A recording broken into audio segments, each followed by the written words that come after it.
Capítulo 12. Ambiente, tempo, harmonia e precaução. Agora possuo um maior entendimento das potencialidades da adversidade e do fracasso. Você pode ir em frente agora com a sua descrição do próximo dos 7 princípios? Qual é o seu próximo princípio? O próximo princípio é a influência do ambiente. Vá em frente e descreva o princípio de como funcionam as influências do meio como fatores determinantes dos destinos humanos. O ambiente, ou o meio, como também pode ser chamado, consiste de todas as forças mentais, espirituais e físicas que afetam e influenciam os seres humanos. Que conexão existe, se é que existe, entre as influências do meio e o ritmo hipnótico? O ritmo hipnótico solidifica e faz com que se tornem permanentes os hábitos de pensamento dos seres humanos. Hábitos de pensamento são estimulados por influências do meio. Em outras palavras, os recursos que alimentam o pensamento vêm do ambiente que está à volta da pessoa. Hábitos de pensamento são feitos permanentes pela lei do ritmo hipnótico. Qual a parte mais importante do meio em que uma pessoa vive? A parte que determina mais do que todas as outras se o indivíduo faz uso positivo ou negativo de sua mente? A parte mais importante do meio de uma pessoa é aquela criada pela associação dessa pessoa com outros. Todas as pessoas absorvem e acabam assumindo para si, seja consciente ou inconscientemente, os hábitos de pensamento daqueles com os quais eles se associam intimamente. Você quer dizer com isso que o contato constante com uma pessoa cujos hábitos de pensamento são negativos influencia a pessoa a formar também hábitos de pensamentos negativos? Sim, a lei do ritmo hipnótico força cada ser humano a formar hábitos de pensamento que se harmonizam com as influências dominantes do seu ambiente, principalmente a parte do ambiente criada pela associação com outras mentes. Então é importante que a pessoa selecione com muita cautela aqueles que serão seus associados? Sim, os associados que se relacionam intimamente com a pessoa devem ser escolhidos com tanto cuidado quanto a pessoa escolhe a comida com a qual ela alimenta o seu corpo, mantendo sempre em mente o objetivo que ela deve associar-se com pessoas cujos pensamentos dominantes são positivos, amigáveis e harmoniosos. Que classe de associados tem a maior influência sobre uma pessoa? Os associados que mais exercem influência sobre a pessoa são o parceiro no casamento, que por sua vez compartilha a casa, e os associados nas ocupações profissionais. Após isso, vêm os amigos íntimos e os conhecidos. Amigos casuais e estranhos exercem pouca influência sobre a pessoa. Por que o parceiro no casamento possui tão grande influência sobre a mente de uma pessoa? Porque o casamento é um relacionamento que traz as pessoas sob a mesma influência de forças espirituais, de tal peso que elas acabam tornando-se as forças dominantes da mente. Como podem as influências ambientais serem usadas para quebrar o equilíbrio do ritmo hipnótico? Todas as influências que estabelecem hábitos de pensamento acabam tornando-se permanentes através do ritmo hipnótico. Uma pessoa pode modificar as influências do seu ambiente de tal forma que as influências podem ser positivas ou negativas, e a lei do ritmo hipnótico as tornará permanentes, a menos que elas sejam modificadas através dos hábitos de pensamento. Para colocar essa verdade de outra forma, uma pessoa pode submeter-se a qualquer influência do meio que ela deseje, seja positiva ou negativa, e a lei do ritmo hipnótico fará com que essa influência torne-se permanente quando essa pessoa assumir a magnitude deste hábito de pensamento. É dessa forma que a lei funciona? Isso está correto. Tome cuidado com todas as forças que inspiram pensamentos. Estas são as forças que constituem o ambiente e determinam a natureza do destino da pessoa no planeta. Que classe de pessoas consegue ter controle sobre as influências do meio? Os não alienados. Todos aqueles que são vítimas do hábito da alienação perdem a sua força para escolher o seu próprio ambiente. Eles tornam-se vítimas de cada influência negativa do seu meio. Existe alguma saída para o alienado? Existe algum método pelo qual ele possa submeter-se às influências de um ambiente positivo? Sim, há uma saída para os alienados. Eles podem parar de alienar-se, assumir o controle de suas próprias mentes e escolher um ambiente que inspire pensamentos positivos. Isso eles conseguem obter através da definição de propósito. Isso é tudo o que há para eliminar o hábito da alienação? Esse hábito é apenas um estado da mente? Alienar-se nada mais é do que um estado negativo da mente, um estado de mente conhecido pela ausência total de propósito. Qual é o procedimento mais efetivo que uma pessoa pode seguir para estabelecer um ambiente que seja útil para desenvolver e manter hábitos de pensamentos positivos? O mais efetivo de todos os ambientes é aquele pelo qual um grupo de pessoas cria uma aliança amigável que os obrigará a auxiliar um ao outro no alcance de um objetivo, através de um propósito definido. Esse tipo de aliança é conhecida como mastermind.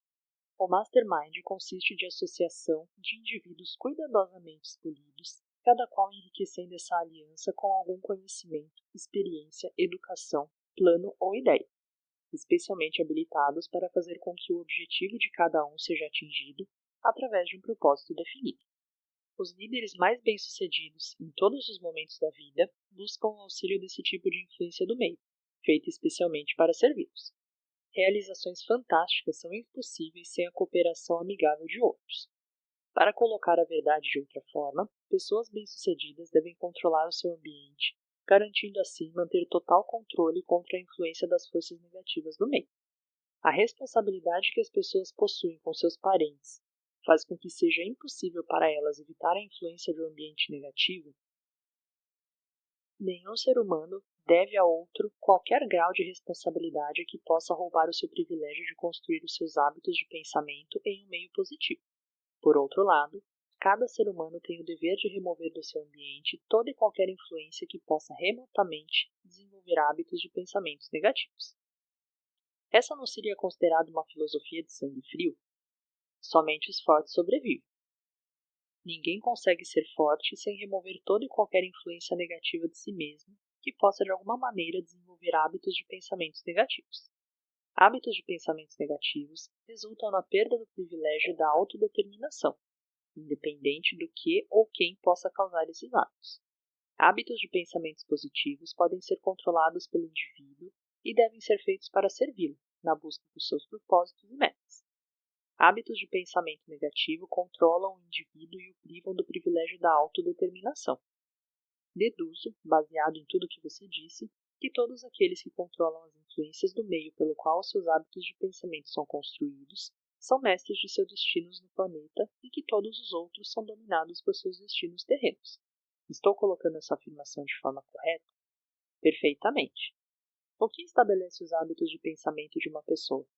Todos os hábitos são estabelecidos devido a desejos ou motivos inerentes ou adquiridos.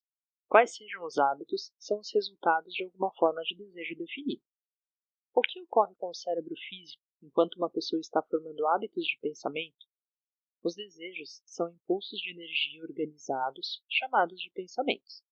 Desejos que são mesclados com sentimentos e emoções magnetizam as células cerebrais nas quais eles estão armazenados e preparam essas células para que sejam assumidas e direcionadas pela lei do ritmo hipnótico.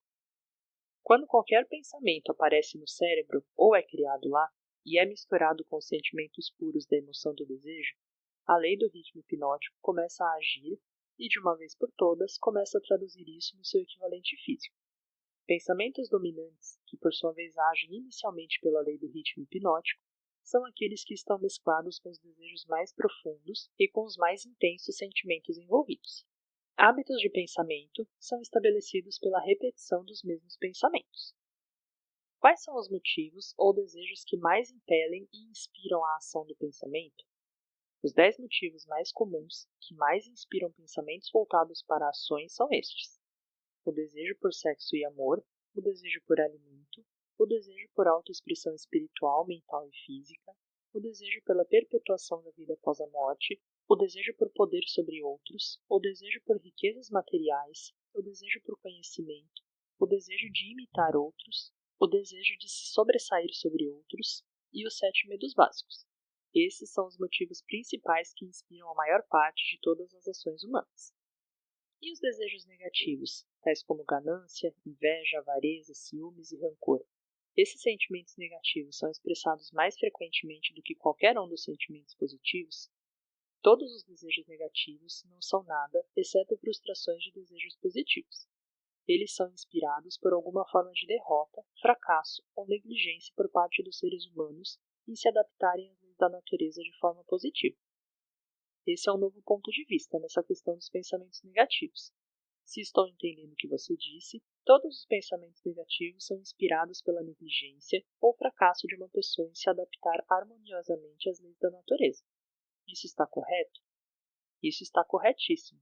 A natureza não tolerará quaisquer inatividades ou vácuos de qualquer tipo. Todo o espaço deve ser, e na verdade é, preenchido com alguma coisa. Tudo nessa existência, tanto de natureza física como espiritual, deve ser e estar em constante movimento. O cérebro humano não é exceção a essa regra. Ele foi criado para receber, organizar, especializar-se e expressar o poder do pensamento. Quando o indivíduo não usa o cérebro para a expressão do pensamento criativo e positivo, a natureza preenche o vácuo forçando-o a agir em cima de pensamentos negativos.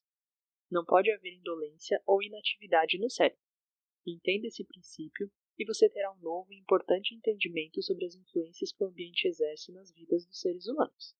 Você entenderá melhor também como a lei do ritmo hipnótico opera, sendo ela a lei que mantém tudo e todos em constante movimento, através de alguma forma de expressão, tanto de princípios negativos como positivos. A natureza não está interessada nesse tipo de moral. Ela não está interessada no certo ou no errado. Ela não está interessada na justiça ou injustiça. O seu interesse é unicamente de forçar tudo a expressar a ação de acordo com a sua natureza. Essa é uma interpretação muito reveladora da forma como a natureza se comporta. A quem devo solicitar corroboração das suas afirmações? Aos homens de ciências, aos filósofos, a todos os pensadores deste mundo. Por último, as manifestações físicas da própria natureza. A natureza não possui nada parecido com matéria morta. Cada átomo da matéria está em constante movimento. Toda energia movimenta-se contínua e constantemente. Não existem espaços vazios em lugar algum. O tempo e espaço são literalmente manifestações do movimento, com tal grandeza de velocidade que não pode ser medida pelos seres humanos. Por tudo o que você está dizendo, uma pessoa é forçada a concluir que as fontes de conhecimento são chocantemente limitadas. As fontes desenvolvidas de conhecimento são limitadas. Todo o cérebro de um adulto normal é um portal em potencial para todo o conhecimento que existe através dos universos. Todo o cérebro de um adulto normal possui dentro do seu mecanismo a possibilidade de se comunicar diretamente com a inteligência infinita, a fonte de onde provém todo o conhecimento que existiu, existe e existirá. A sua afirmação me leva a crer que todos os seres humanos podem tornar-se aquilo que chamam de Deus. É isso que você quer dizer? Através da lei da evolução, o cérebro humano está sendo aperfeiçoado para comunicar-se automaticamente com a inteligência infinita. A perfeição virá através do desenvolvimento organizado do cérebro, através de sua adaptação às leis da natureza. O tempo é o fator que trará a perfeição. O que causa ciclos de eventos recorrentes, tais como epidemias de doenças, crises econômicas, guerras e ondas de crise? Todas as epidemias, nas quais um grande número de pessoas é afetado de maneira similar, são causadas pela lei do ritmo hipnótico, através da qual a natureza consolida pensamentos de natureza similar, faz com que esses pensamentos sejam expressados através de uma ação em massa. Então, a grande crise econômica foi colocada em ação devido ao grande número de pessoas que foram influenciadas a liberarem pensamentos de medo? Isso está correto? Perfeitamente. Milhões de pessoas estavam agindo para conseguir alguma coisa em troca de nada, através da aposta no mercado financeiro. Quando elas de repente descobriram que tinham conseguido nada por alguma coisa, elas se aterrorizaram, correram para os seus bancos e retiraram os seus dinheiros. E o pânico estava instalado. Através do pensamento em massa de milhões de mentes, todos pensando em termos de medo da pobreza, a crise prolongou-se por alguns anos. Pelo que você está dizendo, deduzo que a natureza consolida os pensamentos dominantes das pessoas e os expressa através de alguma forma de ação em massa, tais como crises econômicas, momentos de euforia nos negócios e assim por diante. Isso está correto? Você está com a ideia certa. Vamos agora para o próximo dos 7 princípios. Vá em frente e o descreva. O próximo princípio é o tempo, a quarta dimensão. Qual a relação que existe entre o tempo e o funcionamento da lei do ritmo hipnótico? O tempo é a lei do ritmo hipnótico. O lapso de tempo necessário para dar permanência aos hábitos de pensamento depende principalmente do objeto e da natureza dos pensamentos. Mas entendi pelo que você disse antes que a única coisa permanente na natureza é a mudança. Se isso é verdade, então o tempo está constantemente mudando, rearranjando-se e recombinando todas as coisas, incluindo os hábitos de pensamentos das pessoas. Como então poderia a lei do ritmo hipnótico dar permanência aos hábitos de pensamento de uma pessoa? O tempo divide todos os hábitos de pensamento em duas classes: pensamentos negativos e positivos. Os pensamentos de um indivíduo estão constantemente modificando-se e sendo recombinados para se adequarem aos desejos desse indivíduo, mas os pensamentos não mudam do positivo para o negativo ou vice-versa, exceto através do esforço voluntário por parte do indivíduo. O tempo penaliza o indivíduo por todos os pensamentos negativos e o recompensa por todos os pensamentos positivos, de acordo com a natureza e o propósito dos pensamentos. Se os pensamentos dominantes de uma pessoa são negativos, o tempo penaliza o indivíduo construindo em sua mente o hábito do pensamento negativo, e ele então procede para solidificar este hábito em um ato permanente, durante cada segundo de sua existência. Os pensamentos positivos são da mesma forma construídos pelo tempo, e acabam tornando-se hábitos permanentes. O termo permanência, é claro, refere-se à vida natural do indivíduo. Literalmente falando, nada é permanente. O tempo converte hábitos de pensamento naquilo que pode ser chamado permanência durante a vida do indivíduo. Agora possui um entendimento melhor de como o tempo trabalha. Quais outras características possui o tempo em conexão com o destino dos seres humanos na Terra? O tempo é o tempero que influencia a natureza, através do qual as experiências humanas podem ser amadurecidas em sabedoria. As pessoas não nascem com sabedoria, mas elas nascem com a capacidade de pensar e podem, através do lapso do tempo, chegar à sabedoria pelos seus pensamentos. Os jovens possuem sabedoria somente em assuntos elementares. A sabedoria vem somente com o tempo. Ela não pode ser herdada e não pode ser transferida de uma pessoa para outra, exceto através do lapso do tempo. O passar do tempo pode forçar um indivíduo a adquirir sabedoria? Não. A sabedoria vem somente para os não alienados, que formam hábitos de pensamento positivos como uma força dominante em suas vidas. Os alienados e todos aqueles cujos pensamentos dominantes são negativos nunca adquirem sabedoria, exceto de coisas elementares. Pelo que você está dizendo, entendo que o tempo é amigo da pessoa que treina sua mente a seguir padrões de pensamentos positivos, e inimigo da pessoa que se aliena em hábitos de pensamentos negativos. Isso está correto? Isso é precisamente verdadeiro. Todas as pessoas podem ser classificadas como alienadas ou não alienadas.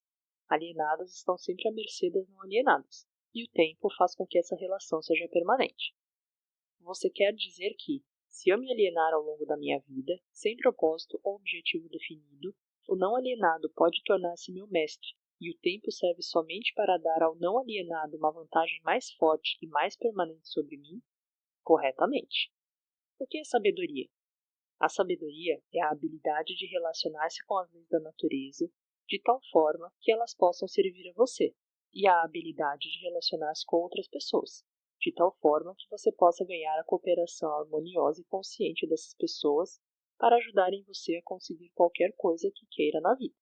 Então, conhecimento acumulado não é sabedoria? Céus, não! Se conhecimento fosse sabedoria, as realizações da ciência não seriam convertidas em instrumentos de destruição.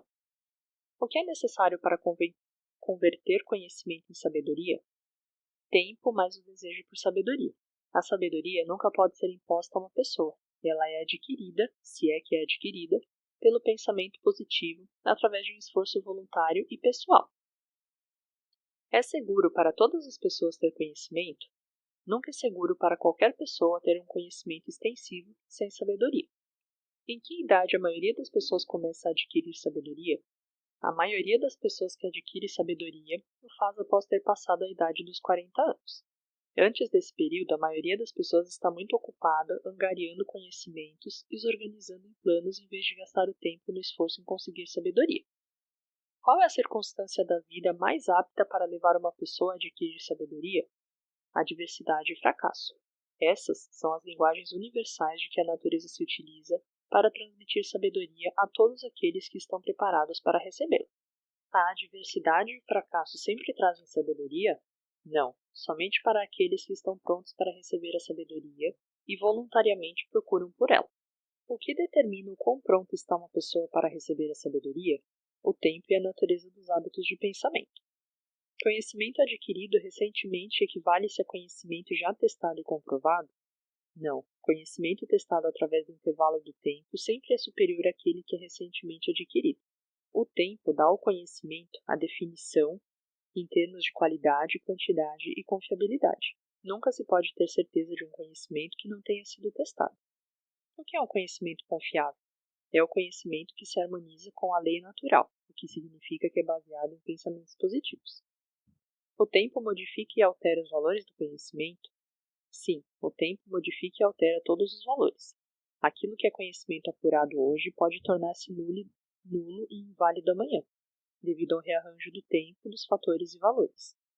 O tempo modifica todos os relacionamentos humanos para melhor ou para pior, dependendo da forma pela qual as pessoas se relacionam umas com as outras. No domínio dos pensamentos, existe um momento em que é próprio para semear as sementes destes, e existe um momento próprio para fazer a colheita deles. Da mesma forma, como existe o momento correto para plantar e para colher no solo da terra.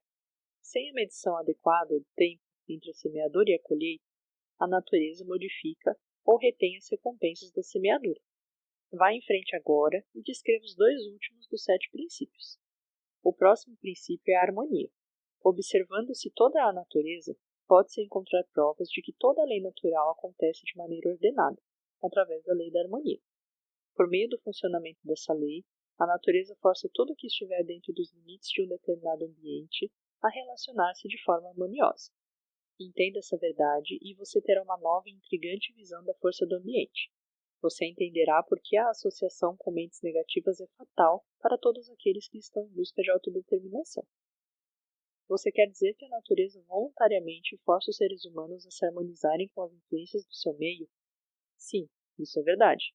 A lei do ritmo hipnótico impõe a força sobre cada ser humano das influências dominantes do ambiente em que ele vive.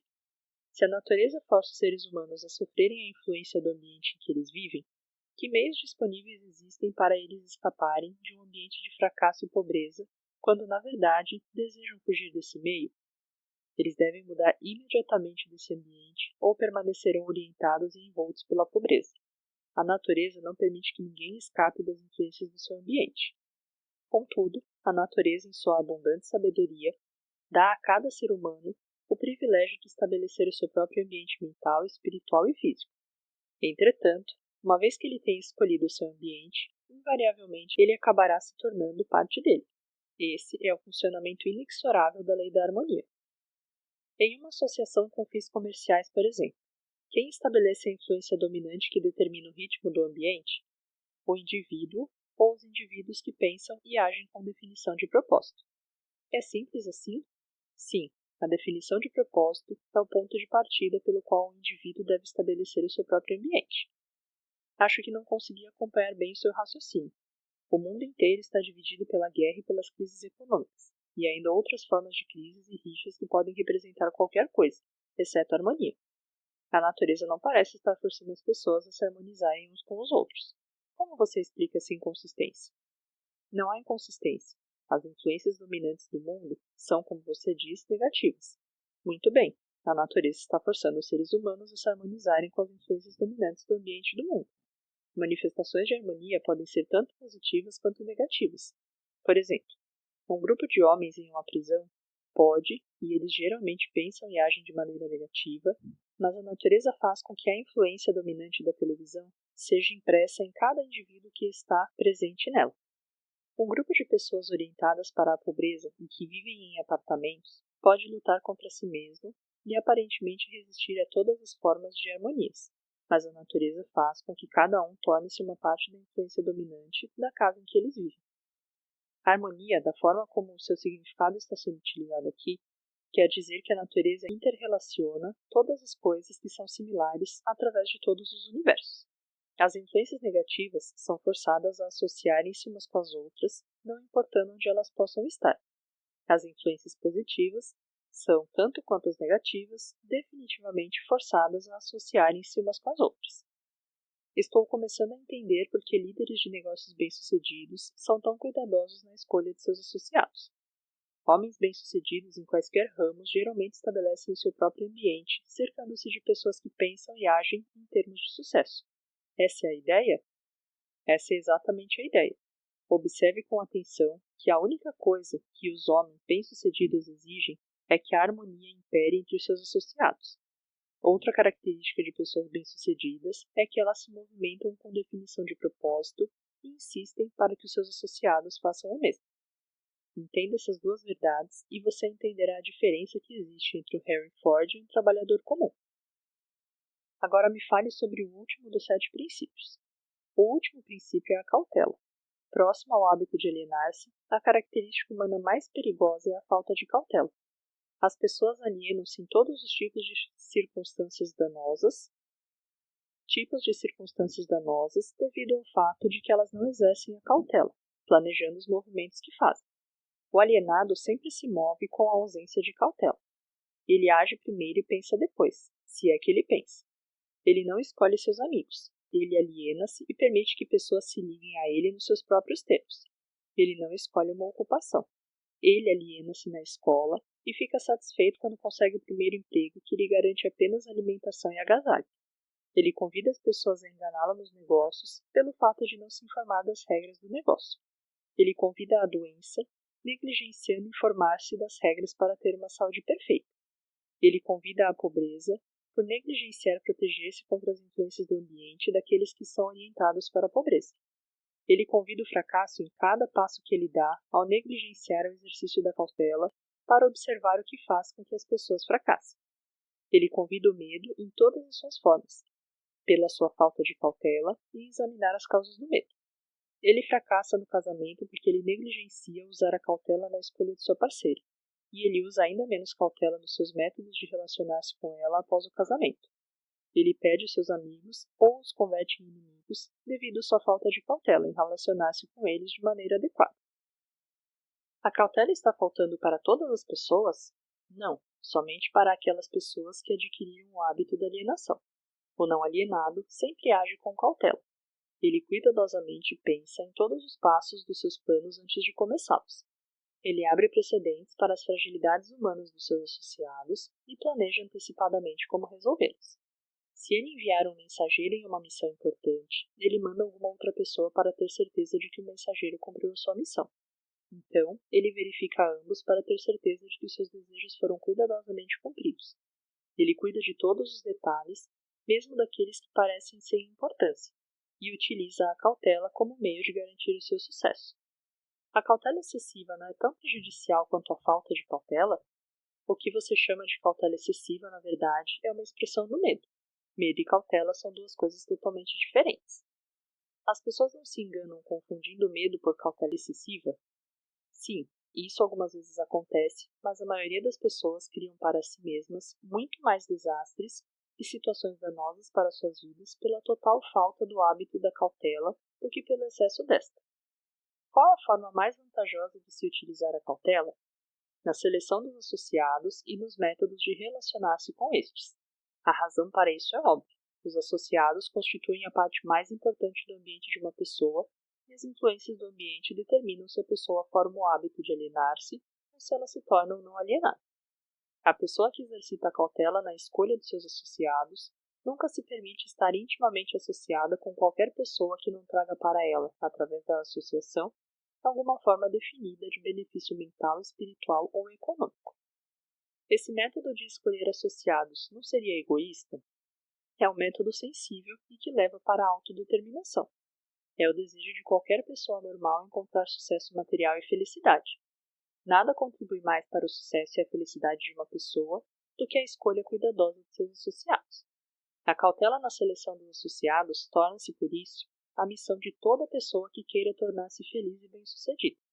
O alienado permite que seus associados mais próximos liguem-se a ele considerando os próprios termos deles. O não alienado cuidadosamente escolhe os seus associados e não permite que ninguém se torne intimamente associado a ele sem que contribua com alguma forma de influência útil ou benéfica. Nunca ocorreu a mim que a cautela na seleção de amigos seria tão definitiva para o sucesso ou fracasso de uma pessoa. Todas as pessoas bem-sucedidas agem com cautela na seleção de seus associados, seja na esfera comercial, social ou profissional de seus relacionamentos.